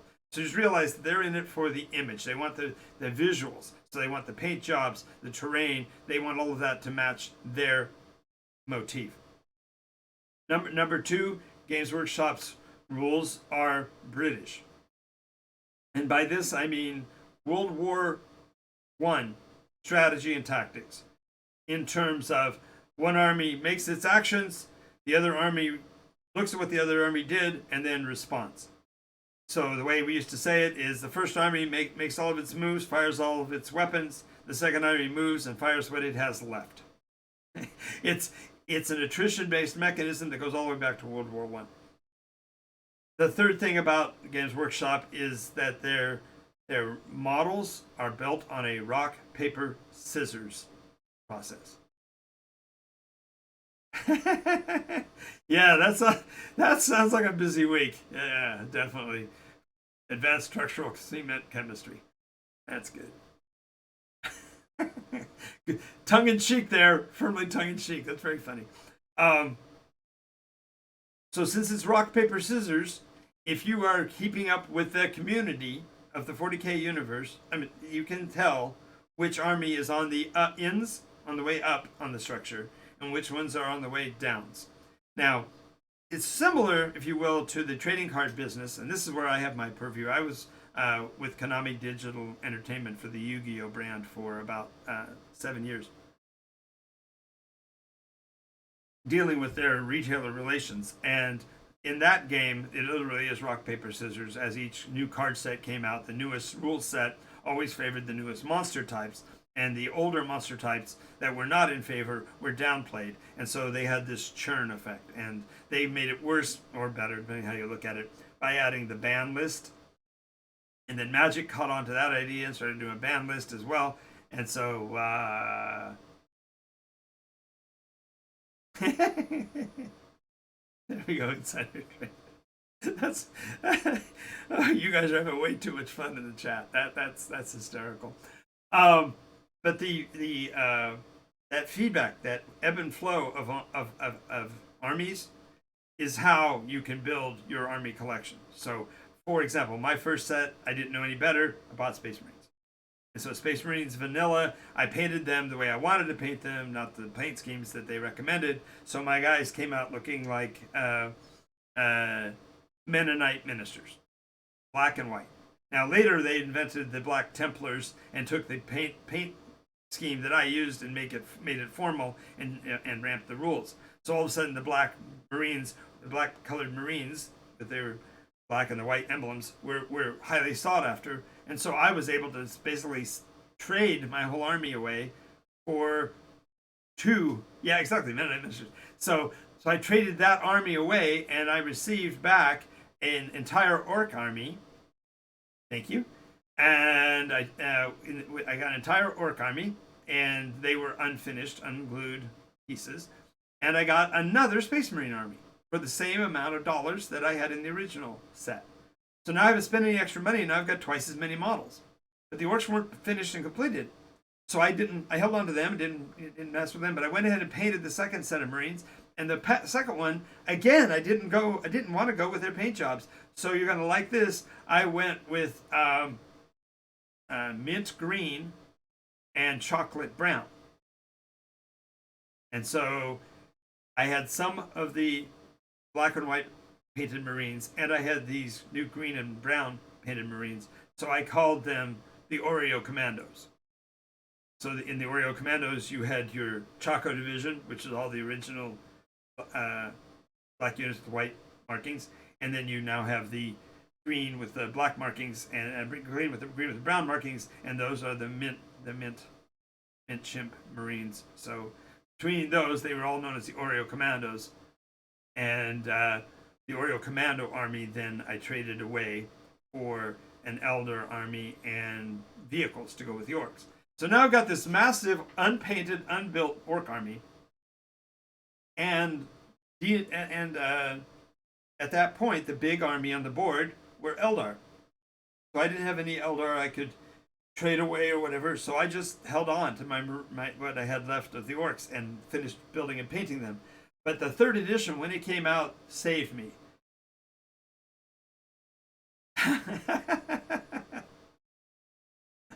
Yes. So the now that I've got the orcs, I'm starting to build them. The third edition came out and saved me, because the very first of the codexes that came out was the Orc Codex. And on page 2 of the Orc Codex, at that point, it said specifically, orcs may use any model from any world that they destroy, so their models don't have to conform to the rules as written.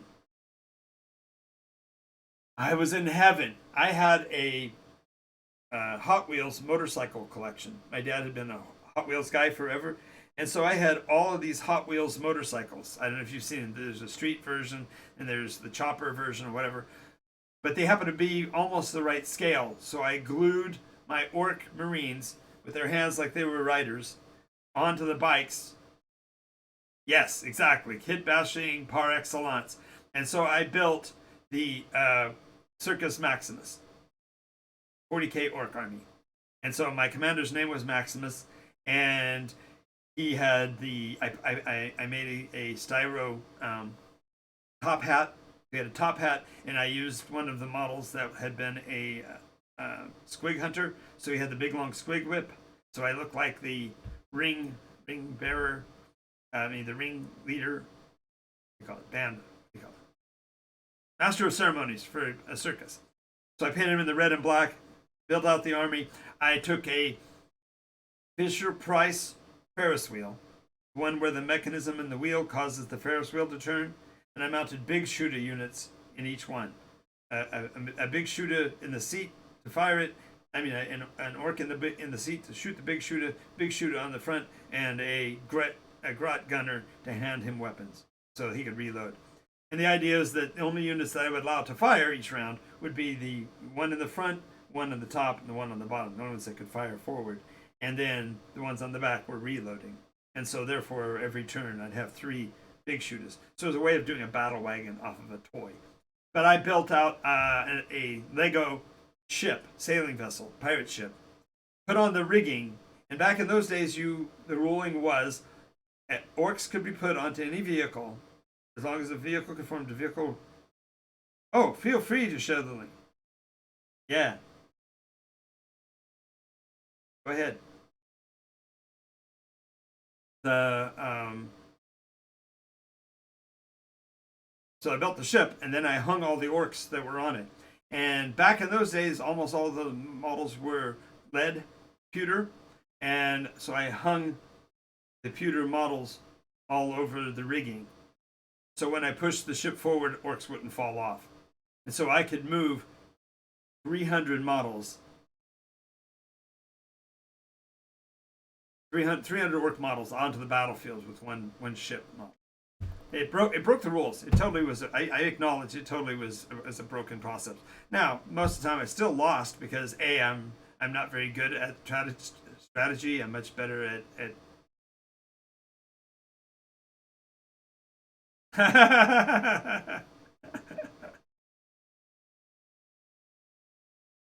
That's funny. Yeah, I don't know if it's letting you. It may not be letting you. It may be a setting that I have on. It doesn't let you share it because it's putting up just asterisks.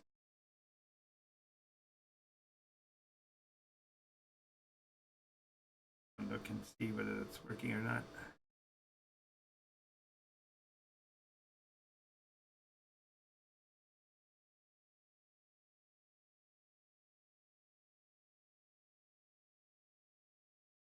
So anyway, just the story is that with that, and that once I had the popularity of that army, I was able to sell that fully painted army.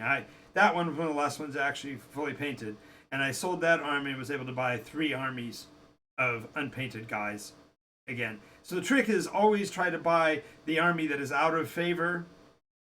It still lets you play the game. You get to learn more about the strategy and tactics, and the rules that you're learning are going to be going away as soon as the set is relaunched anyway. And when it's relaunched, that army is now going to be of more greater value because there's going to be another army that's now in the rock, paper, scissors pile.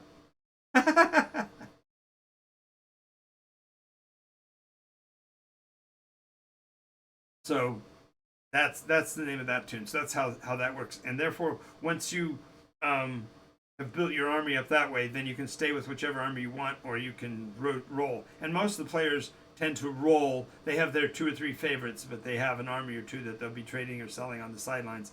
And also, here's a news flash for you. Being a guy that this happened to, there are people who get married who were 40K players before they got married, and when they get married, they find out they can't be 40K players anymore. And so their army goes up on Etsy or Reddit or YouTube or whatever for sale, and all of a sudden it's out on the market for a song. And another way is also go to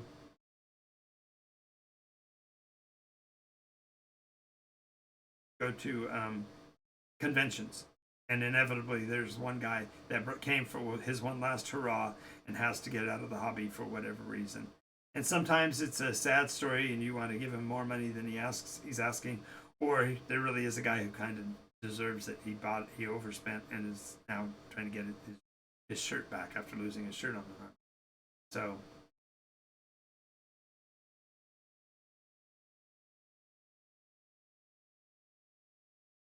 okay, cool. I'll look at them in a bit. So if now you don't mind, we're right at the 12:30 mark. I need to take 5 minutes here, guys. I'm going to go through my actual presentation as written on the screen here. Please put up with me doing that. Feel free to chat all you want to in the box, but I need to get this done. I'm pledging to do it once every half hour or so throughout the night. So this is today's presentation. Okay, this is generally Game Master's soapbox, but for today, this is Jonathan's soapbox because I need you, if you're watching this, to hear this. This message is so important that I'm taking a risk by putting it out on a D&D chat channel first because it needs to come out, and I'm talking to people that are in my wheelhouse. I've been a Game Master for 50 years, or very nearly 50 years, and I have this very important message for you, and that is you need to get to the bottom of this, which is the 5 steps to getting your message out to people. And I'm thanking you for watching this video because wherever you're coming from, this message for you, this is not targeted specifically to gamers in particular, but it applies to everybody. So please listen. The first thing you need to know is that you need to teach someone before you can learn from them. And that sounds backwards. Culturally, we always say that you have to learn, you should learn before you teach. You shouldn't be able to be a teacher if you haven't done the thing, etc., etc. But when I say you must teach before you learn, is that each one of us is a individual. We're absolutely unique, and our way of accepting information and internalizing the information and using the information is distinctly different from the very next person. And so we have to learn how we learn and then how to convey that to other people so that our minds become open to what they're trying to share with us.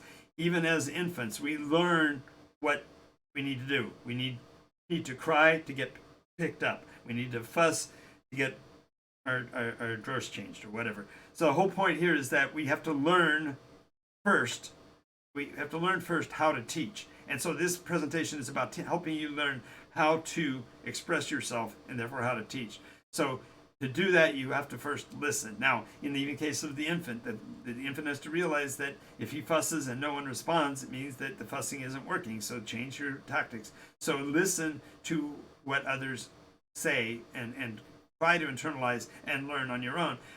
Contemplate the subject that you're trying to get across. What is that you have as a message you're trying to convey? Contemplate it and consider all the possibilities of what you could do. Visualize what it's going to look like when your message is actually reached, conceived of, accepted, and acted upon. When that happens, when you start thinking in those ways, thoughts will come into your brain, and you'll be able to see what might work. When you get those ideas flowing into your brain, write them down. One of the biggest challenges we have is that our brains work so fast that ideas will flood in constantly. And even as we're working on something very important, a little idea will just jump in our path and go shooting across the screen. A squirrel. So we have to make sure that we can stay focused on what we're doing. And in order to do that, write it down, because when you write it down, then it's out on the piece of paper and you can start to organize it. The organizing of what you're thinking helps you to be able to convey it, because now you understand the order in which it needs to be said for others to hear it. And then you need to be able to speak it. So that speech process, when you speak to someone else, it's more than just the one-way path. It's just not my words coming out to you. I'm also have to depend on what I'm receiving back from you.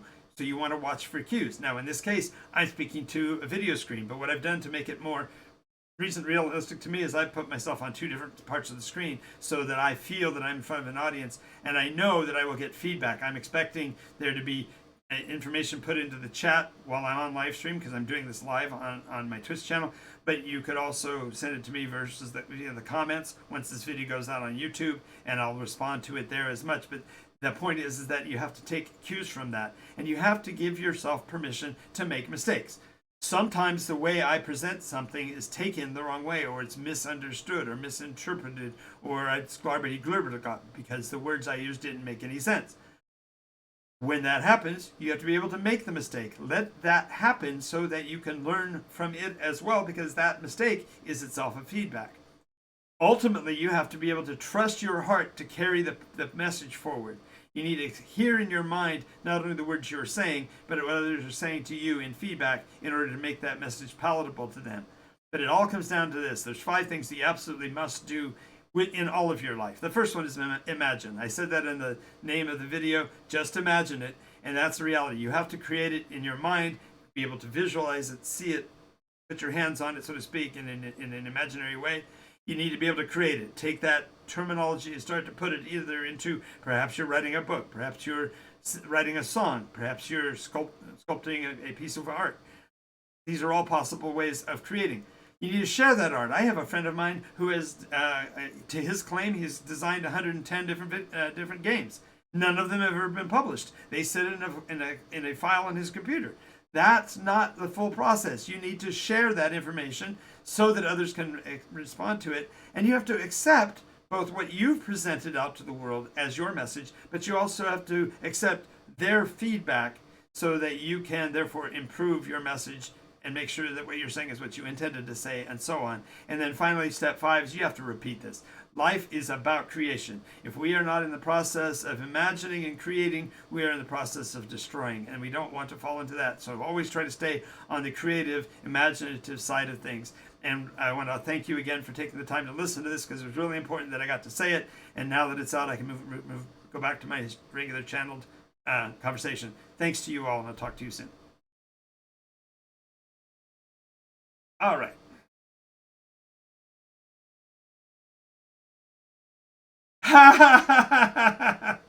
Amen to that. If you're planning, I was married for 23 years. I thought I was going to be married forever.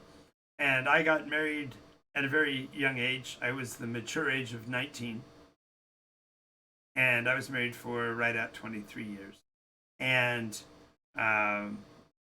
there was a mitigating circumstance before everything fell apart in 1997. My daughter was killed in a car accident when she was only 9. And that catalyst put us into a bad place. My son and I received counseling. My employer was an angel and paid for all of the counseling for my son and for myself to resolve the issues of our loss. And my spouse said that counseling was for broken people, and she wasn't broken yet. And so therefore she didn't feel like she needed any counseling. And so ironically,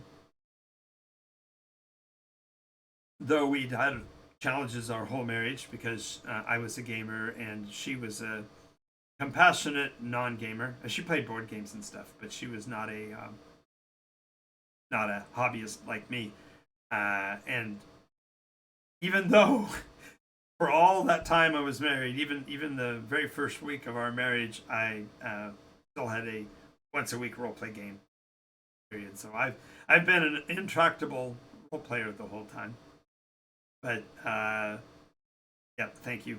I appreciate. Yeah, the loss of a child should never happen. Parents should never have to bury their kids. But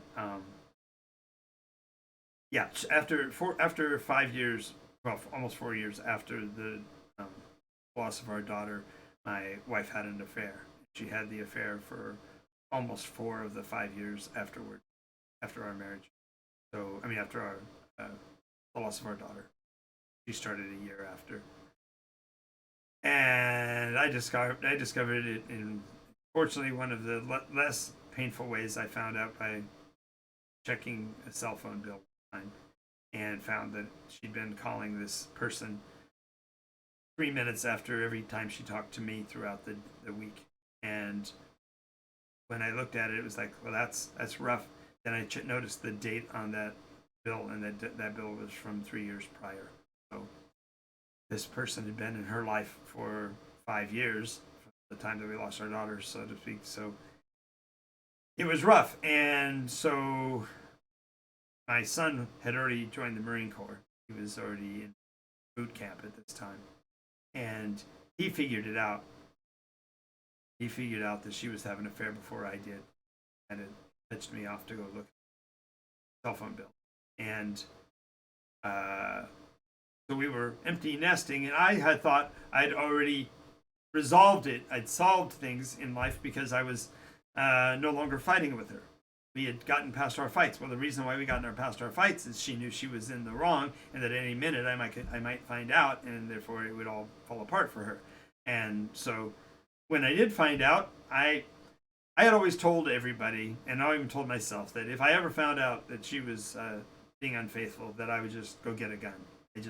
I thought that's what I would do. I thought I would just get so steamed up and I'd go get a firearm and put myself into the prison. That's really what I thought. It was that clear in my brain, but when it happened, it didn't. I just collapsed. Right back into counseling I went. We did have marriage counselors that tried to fix things, but after the second session, they were actually involved in starting my exit counseling, getting me ready to be a single guy, because they could tell she was checked out. And yeah, again, my boss, I call him my Mr. Fezziwig. And for those of you that notice that reference, you get a BP.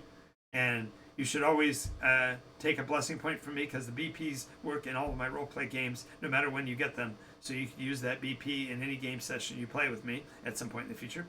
And BPs are like inspiration points that you change dice rolls, and you can even make me re-roll.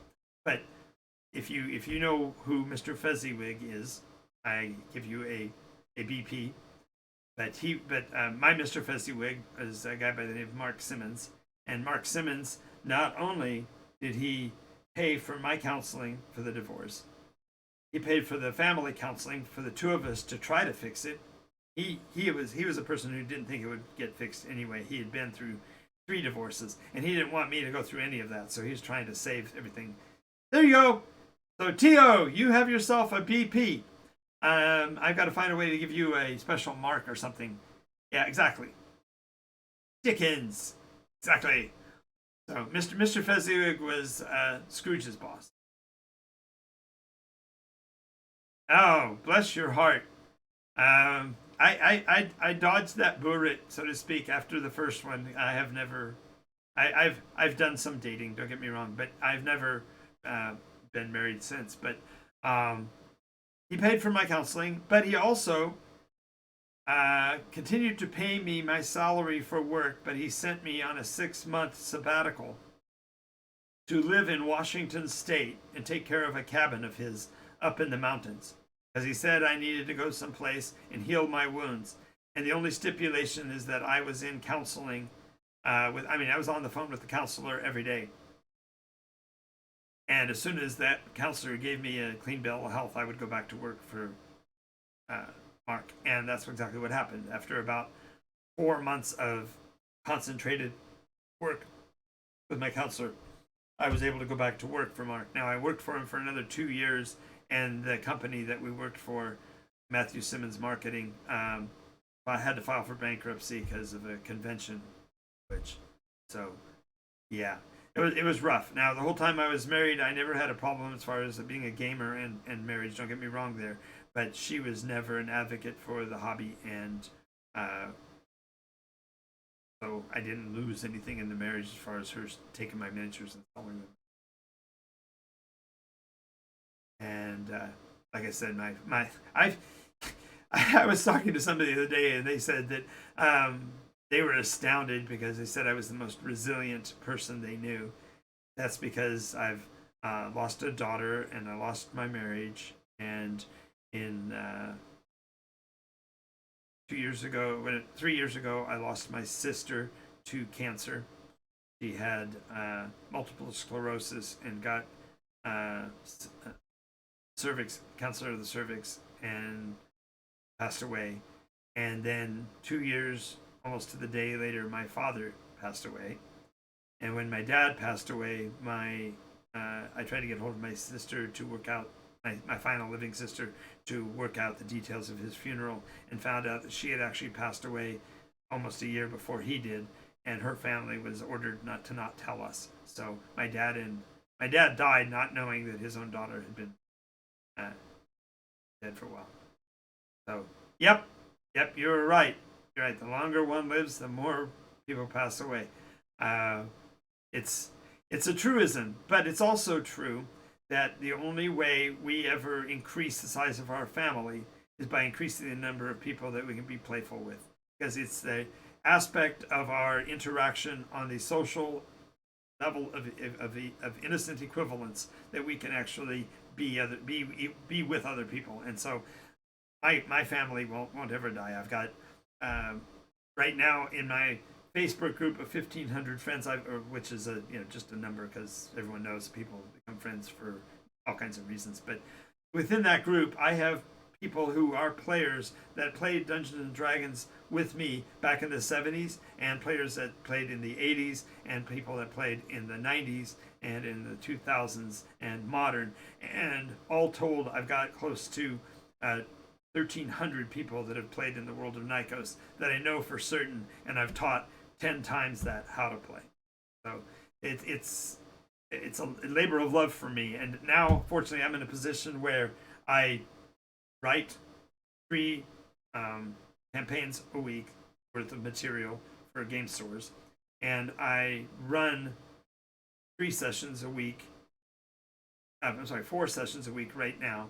And at the height of the COVID epidemic, I was running 9 games a week, all concurrently, all linked together, and all operating in the same storyline. So literally, we had crossover episodes where Group A would go into the city where Group B was farming for resources, and then the 2 groups would interact, and we'd have some tete-a-tete and even some player conflicts and all that kind of fun stuff. As a matter of fact, I've got one young lady. She was on with us chatting yesterday. Her name is Jean Acker, and she's 78 years old.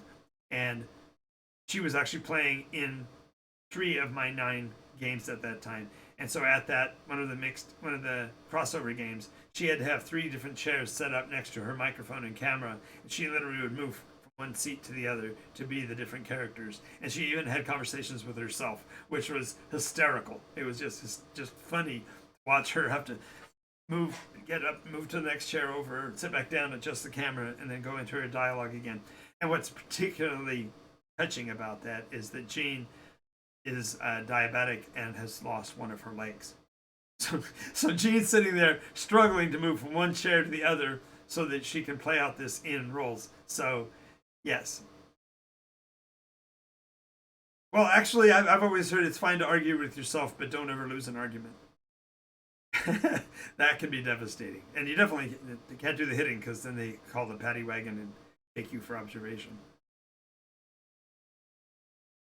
Yep. Yep. And so I'm thankful that they've done research. I've got a friend of mine who actually is you're gonna like this. She's a doctor of role play. She actually has a doctorate degree, a PhD, that she received for doing a thesis paper on the efficacy of Dungeons and Dragons in teaching real-time life experiences to people.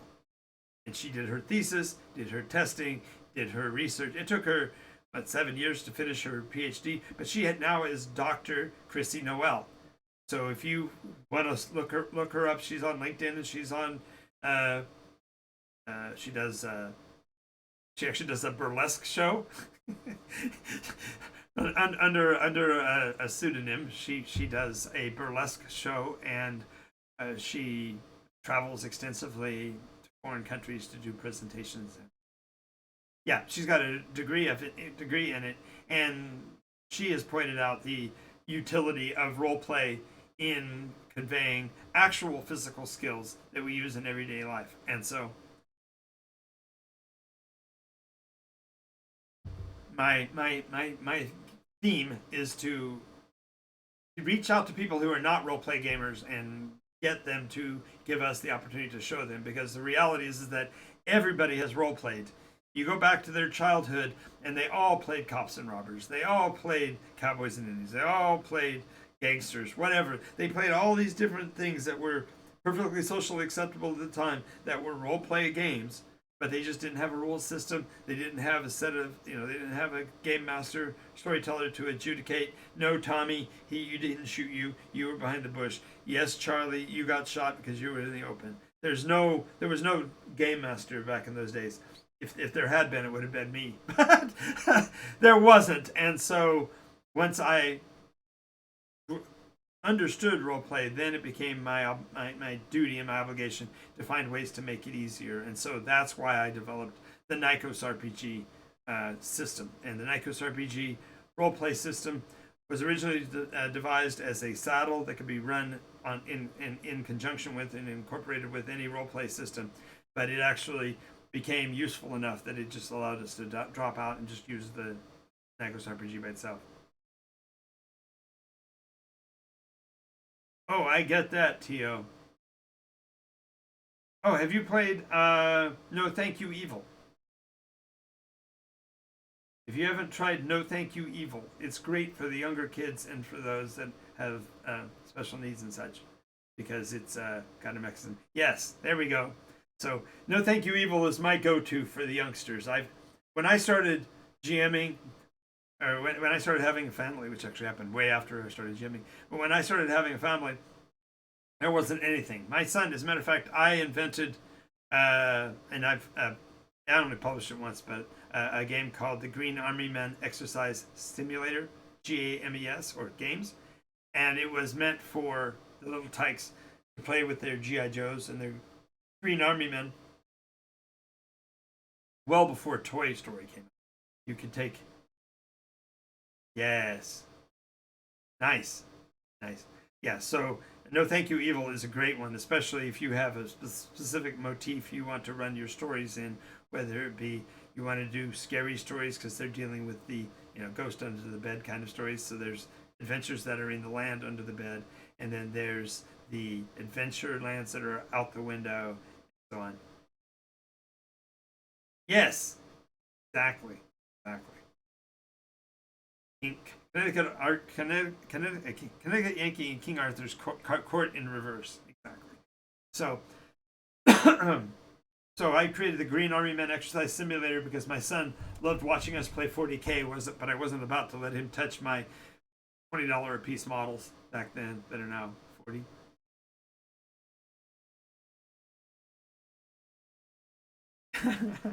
Nice. That brings me up another story, Tio. When my daughter, she was only 6 at the time. She was in kindergarten, in first grade. The teacher had brought a hamster into the class and had it for the whole school year. But hamsters don't live very long, 9 or 10 months, and that's about it for them. And so the teacher did not want the pet over the summer and asked if we would care for the animal in its senior age there, take care of it until it passed. So we said, sure. So we brought the hamster home, and Jara loved taking care of it and watching him and talking to it and all of that. After a few days, it passed away. And we knew about it before she did, so we had to have the talk. And, 6 years old is a hard time to talk to little kids about dying. And as we went through it all, talked to her about, this is an animal. It doesn't have a spirit. It's not described in the Bible. It's getting to go to heaven and all that stuff. But Do you want to have a funeral for it? She says, nope, just throw it in the dumpster. So pragmatic. She's like, no big deal. Just get on to the world.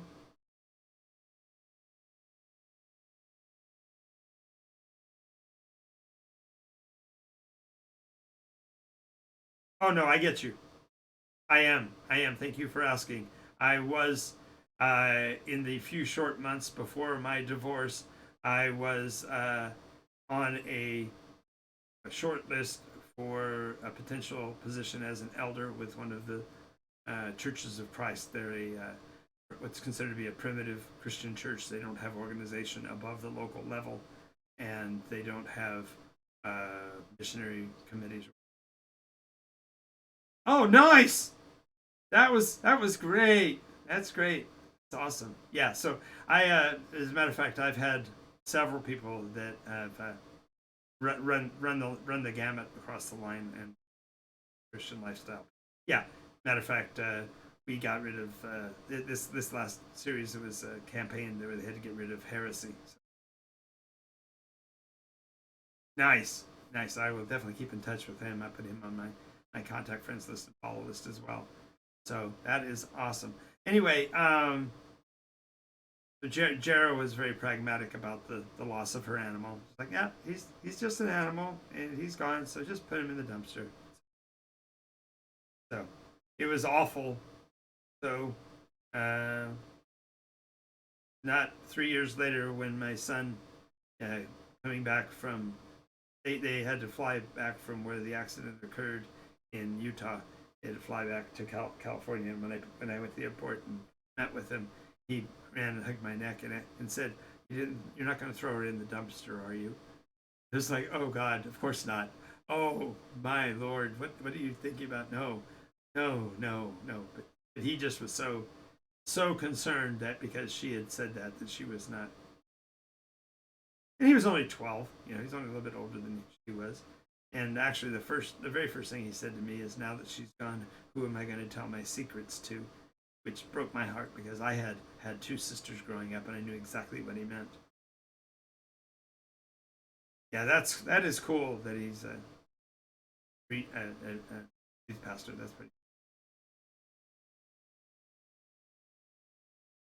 Wow, I got deeper than I ever intended to do, guys. I guess I'll say thank you. So we finished up with our second hour. Are you guys up for staying later, or are you guys wanting to crash for the night? Because I'm energized and I can talk forever, and I could do another presentation at 1:30, but I've done what I committed to, so I don't need to do it anymore. But yeah, there we go. That's fair. Yeah. See, what it's okay. I have to say something. Understand this very clearly. I don't talk too much. Y'all just listen too well. So this isn't my fault. But thank you so much for staying with me for this entire broadcast. I appreciate every single one of you. If you were not yet in a conversation with us in the chat, feel free to follow the channel. Go ahead and subscribe if you can. We can use all the support we can. And also, these shows will be put up and presented in their entirety to my YouTube page as part of the Game Master Soapbox podcast. And that's all of that can be found on YouTube at NycosRPG. So if you go to YouTube and put in the search at NycosRPG, you can find the channel. Make sure you go over there and subscribe. It doesn't cost anything. And I'm glad to have you with us there as well. And I will be back on the air tomorrow night at 11 o'clock with a whole new show. And I'm glad to see you then. Thank you very much. And again, please show your appreciation and put in a follow on this so we can keep you up to date on what's going on the show. You guys have a great night. Good night, GMV. Good night, TO. Good night to anybody else that left a comment that I didn't actually directly respond to.